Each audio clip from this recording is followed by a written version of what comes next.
What is happening to Ilia Topuria? Ilia Topuria is in a world of trouble after recent details of his spat with his ex-wife have emerged, and there are so many questions that need an answer. Did Ilia Topuria physically abuse his ex-wife, Giorgina Uzcategui? Did Giorgina spend millions on Ilia's training? Or is she trying to extort money? Let's answer all these questions one by one. Topuria and his ex-wife Giorgina Uzcategui decided to separate in August. Following the decision to split, discussions reportedly began to settle the terms of their breakup. These negotiations were described as being centered primarily on financial matters, with Uzcategui allegedly presenting a series of monetary demands during the process. The situation escalated later in the year. According to the same reporting, in late October or early November, Topuria filed a civil separation lawsuit. The filing was said to include terms that were presented as reasonable and focused on shared responsibilities, particularly those involving their child. At this stage, the dispute was reportedly proceeding through civil legal channels rather than criminal proceedings. After being notified of the separation filing, Uzcategui allegedly began searching for legal representation. It was at this point, according to the report, that she claimed to be a victim of abuse. She reportedly stated that she possessed evidence that could place Topuria in what was described as a very difficult position. These allegations marked a significant shift in the nature of the dispute, transforming it from a civil separation into a matter with potential criminal implications. The report further claims that Uzcategui demanded a substantial sum of money from Topuria in exchange for not pursuing an abuse complaint. The financial demands were characterized as extremely high. Despite this, the report alleges that Topuria agreed to all of the requests made at that stage, though the specific terms and amounts were not publicly disclosed. Despite these negotiations, the situation did not de-escalate. According to the same account, once the separation filing proceeded, Uzcategui formally filed an abuse complaint against Topuria. As of the time of reporting, however, no restraining order, arrest, or official criminal charge had been issued against him. So did Ilia really physically abuse her? Here is what Ilia had to say. Over the past several weeks, I have made the difficult decision to temporarily step away from defending my title. This was not a decision I took lightly. However, when circumstances arise that threaten your personal integrity, your family, and your reputation, there comes a point when you must address them directly. In recent months, I have been subjected to severe and unacceptable pressure, including threats to disseminate false allegations of domestic abuse unless financial demands were met. These allegations are entirely unfounded. The truth is not a matter of opinion, it is a matter of evidence. All relevant evidence has been carefully preserved and documented, including audio recordings, written communications, witness statements, and video material. This evidence has been submitted to the appropriate judicial authorities in order to pursue legal action for attempted extortion, falsification of evidence, misappropriation of funds and personal property, and multiple threats. My initial decision to remain silent was made solely to protect my children, who are the most important part of my life. However, I have come to understand that silence, under these circumstances, does not protect the truth. It allows false narratives to take hold. Many individuals have faced similar situations, and time and again the legal system has ultimately clarified the facts. Today I am stepping forward not only for my family and myself, but also to demonstrate that no one should be forced to yield to intimidation, manipulation, or fear. Those who know me can attest that I have never engaged in violence of any kind, and that my life and career have always been guided by discipline, respect, and integrity. I have full confidence in the judicial process and will allow the legal system to determine the facts based on evidence. Out of respect for my children and the ongoing legal proceedings, I will not be making any further public statements. I respectfully ask that speculation be avoided and that my family's privacy be honored during this sensitive time. The truth does not require volume, it requires facts. Thank you. Ilia's statement seems fairly balanced, but Giorgina is claiming something completely different. There are reports that Giorgina is a businesswoman and had sponsored Ilia's MMA career, so she's allegedly after justice and not trying to extort money. But while Uzcategui is widely described as a businesswoman and entrepreneur, there is no public evidence showing that she independently possessed extreme wealth or bankrolled Topuria's training at that scale.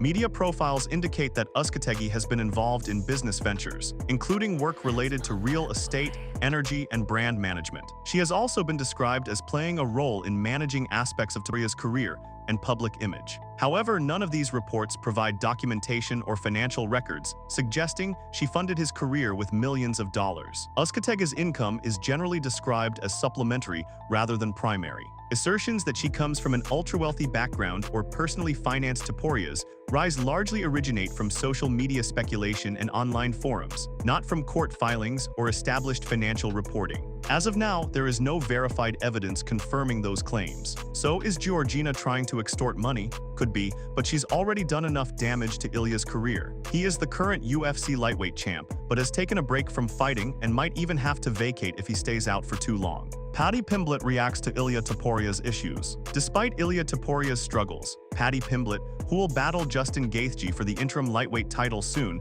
has no sympathy for Topuria. Back in 2022, things got heated between Ilia Topuria and Paddy Pimblett at the Fighter Hotel ahead of UFC London. Topuria confronted the Liverpool native over tweets he believed were anti-Georgian, referencing his own Georgian heritage. The exchange quickly escalated, and Pimblett responded by throwing a bottle of hand sanitizer in Topuria's direction. Since then, fans have wanted to see the two settle things in the octagon. However, despite the bad blood, Topuria has recently downplayed any personal animosity toward Pimblett. When asked about Topuria, Pimblett said the following: "I still hate him and I know he still hates me. We still dislike each other, we still want to batter each other, but that's in the cage. Family is different. I'd never ever talk about someone's family and I know he wouldn't talk about mine. He's just not that way inclined. We're not pieces of shit like Colby Covington. It's nothing to do with our families once we get in there. He can say anything he wants about me, anything personal. I can say anything personal about him. He can call me a blonde bitch all he wants, and I can call him a little midget sausage. That's not bringing families into it, is it? So it's all good." Daniel Cormier asks the UFC to act soon on Topuria controversy. Pimblett isn't the only one talking about Ilia Topuria's recent struggles. Daniel Cormier has also weighed in,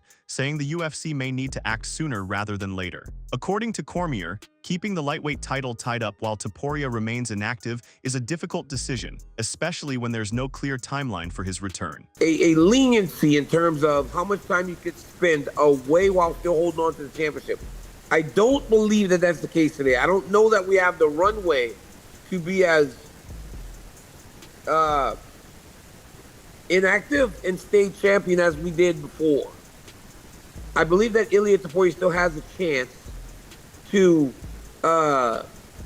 he's still the champion, but I do believe that he's kind of, it feels like he's telling us, without just saying it directly, it's going to be a little longer than people may anticipate before he's back inside the octagon. So, yeah, honestly, there may come a time where a decision has to be made. Bryce Mitchell has strong reaction to Ilia Topuria allegations. After news of the abuse allegations surfaced, former Ilia Topuria rival Bryce Mitchell reacted strongly in an Instagram video, sharing his thoughts on the situation. Y'all remember when I fought Ilia and he won, and then afterwards he got a pair of overalls and was making fun of me because I run a farm and I run around in overalls, and he thought that was hilarious. Well, I got something for you, bitch. This is called the Wife Beater Special. That's right, I got my wife beater on for Ilia Topuria. That bitch puts his hands on a woman. You know, I grew up without a dad. You know, never seen my dad, never will see my dad. And you know what? I'd rather not see my dad than have my dad there beating on my mom. Let me tell you something, what that'll get you killed around these parts, son. That shit ain't no joke. There ain't nothing funny about it, and I just had to let you know you're a straight up bitch for that. And your brother's a bitch too. I'll fight him. I'll beat his ass. You got lucky I was sick or I'd have beat your ass. And look, you don't deserve to get to see your kids, son, because you put your hands on their mother. You're a... Merab Dvalishvili to get the Petr Yan trilogy. UFC analyst Din Thomas thinks Merab Dvalishvili will get a trilogy fight against Petr Yan in his next match. Merab tried to defend his UFC bantamweight title for the fourth time in 2025, but came up short. Petr Yan managed to get his revenge from their first fight and took the belt. Naturally, Merab is eager for a rematch to settle the score once and for all. There are a few other fighters in the mix, like Sean O'Malley and Umar Nurmagomedov, but they both need to win their upcoming fights to even be considered. For Dvalishvili, it's just a matter of recovering and seeing how the division shapes up in the next few months. On a recent podcast, Din Thomas explained why he believes Dvalishvili deserves the trilogy fight. I'm trying to get the fight next. I think they kind of owe it to him. I think the UFC feels, I think they owe it to Merab to give, because Merab didn't even have to take that fight. It almost felt like Merab was doing them a favor by taking a fight at the end of the year. And Merab's a dog. I'm sure he didn't look at it as like, oh, I'm doing him a favor. Merab wanted to fight.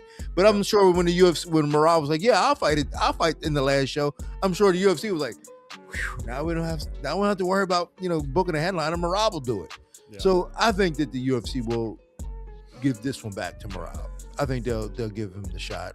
Who do you think will win the trilogy between Merab Dvalishvili and Petr Yan? Henry Cejudo understands why UFC snubbed Arman Tsarukyan. UFC legend Henry Cejudo has shared he understands why Arman Tsarukyan was passed over for a world title shot. Tsarukyan is in a tough spot right now. Even after an impressive submission win over Dan Hooker, he wasn't picked for the UFC interim lightweight title fight at UFC 324. That fight will instead feature Justin Gaethje and Paddy Pimblett next month. It seems Tsarukyan is not in Dana White's favor at the moment, and that is exactly what he needs to do to get back in the title picture isn't clear, but it likely means he'll have to fight at least once more. In a recent interview, Henry Cejudo shared his thoughts on the whole UFC versus Tsarukyan situation. What do you think about situation around title shot, title fights in lightweight division? Yeah, because like every well, MMA... it doesn't matter. It's done now. I mean, I thought Arman Tsarukyan deserved it, but I can see why Dana White and the UFC didn't give it to him, because he didn't fight when they needed him to. So he had the opportunity. So now he says, "Hey, get to the back of the line." And if I'm Arman, I'm looking to fight as frequently as I possibly can, because you got to get better, man. Do you agree with Henry Cejudo? Sean O'Malley on Ilia Topuria versus Arman Tsarukyan. While Cejudo sees things differently, Sean O'Malley believes the UFC simply doesn't want Topuria versus Tsarukyan to happen because Arman is a serious challenger, and the UFC loves Ilia as champion a bit too much to see him lose. Arman is no fucking joke. Arman versus Ilia is an interesting matchup. I do not think the UFC will make Arman versus Ilia because I think they love Ilia as a champion. He's a great champion, and I don't think they really want Arman to become champion. He has a fucking legitimate chance at beating Ilia. I can't believe I said it. I think Ilia might knock him out, but if anyone has a chance of beating Arman at Ilia at 155, it's Arman. Do you agree with Sean O'Malley? Tom Aspinall blasts cheat Cyril Gane as feud continues. Tom Aspinall is hit back at Cyril Gane after the latter's recent comments. Aspinall defended his heavyweight title for the first time at UFC 321 in October against Gane. It was a big fight and Gane started strong, but he accidentally poked Aspinall in both eyes, leaving the champ unable to see, so the fight was ruled a no contest. Afterward, Dana White said a rematch was coming, but on Threads, Gane revealed he still hasn't received a date or an official fight offer for it. He said, "Still no date or opponent yet for my next fight, but we keep grinding and training hard before the holidays with my man Tai Tuivasa." After Gane said he still doesn't have a date for his next fight, Aspinall fired back at the Frenchman. He also promised that once he's cleared to compete, he will dominate Gane in their rematch. He said, "No there's not a date yet. I'm not medically cleared to fight and about to have surgery thanks to your disgusting fingernails. I'll be back to smash your face in soon, you cheat." There's clearly bad blood between Aspinall and Gane, which makes their rematch even more exciting. But until Aspinall gets medical clearance, the fight won't happen anytime soon. Aspinall has been updating fans about his eye injuries and explained that he wasn't cleared to fight. He also said he didn't understand why some people, including Dana White, criticized him for not continuing in the previous fight. Continue. I'll tell you why I didn't continue. Because I'm not a f***ing dummy. Like, I'm not going to go out there and fight one of the best strikers in the world if I can't see. With double vision. With any eye. Look, I know, as an MMA fighter, look, things are going to happen in the fight that compromise you. Go back, that's fine. If you get punched or kicked in the eye, that's fine. If you get double eye poked in both eyes and you've got no vision because of a foul, why should I carry on so some dummy can look and say, "Oh yeah, Tom just got knocked out"? Do you agree with Tom Aspinall? Bilal Muhammad goes off on Islam Makhachev. Former UFC welterweight champion Bilal Muhammad has called out Islam Makhachev for cherry-picking his next opponent ahead of his first title defense. Makhachev won the UFC welterweight belt last month at UFC 322, defeating Jack Della Maddalena by unanimous decision. Just months after vacating the lightweight title, he put on one of the most dominant performances of his career to claim the new belt. After UFC 322, Makhachev started looking ahead to his first welterweight title defense. There are several deserving contenders, like Michael Morales and Shavkat Rakhmonov, who are close to earning a shot. But Makhachev has named former champ Kamaru Usman as his preferred next opponent. Usman, considered one of the greatest welterweights ever, recently beat Joaquin Buckley at UFC Atlanta. Bilal Muhammad, who previously trained with Makhachev, didn't hold back. On his YouTube channel, he criticized the new champion for picking Usman over other fighters who might be more deserving. Do I think Usman is an easier matchup for him? Of course. The guy's fought one time in 3 years, and he's won in 3. I'm still ahead of you. Even though I lost my last 2 fights, I'm still 2-2. So You could talk, you could say whatever you want. You turned down a fight. You didn't want to fight. And I don't think it should earn you a title fight when you're saying no to fights. But that's my thing. You can call me a hater. I'm just looking at the division from a different lens, what I think and who I think has earned it. That's my. Do you agree with Belal Muhammad? So that's all for today's roundup of the biggest MMA stories. Let us know what you think about everything we covered down in the comments. And if you enjoyed this video, don't forget to hit that subscribe button and turn on notifications, as we've got a lot more MMA and boxing content coming your way, and you won't want to miss it.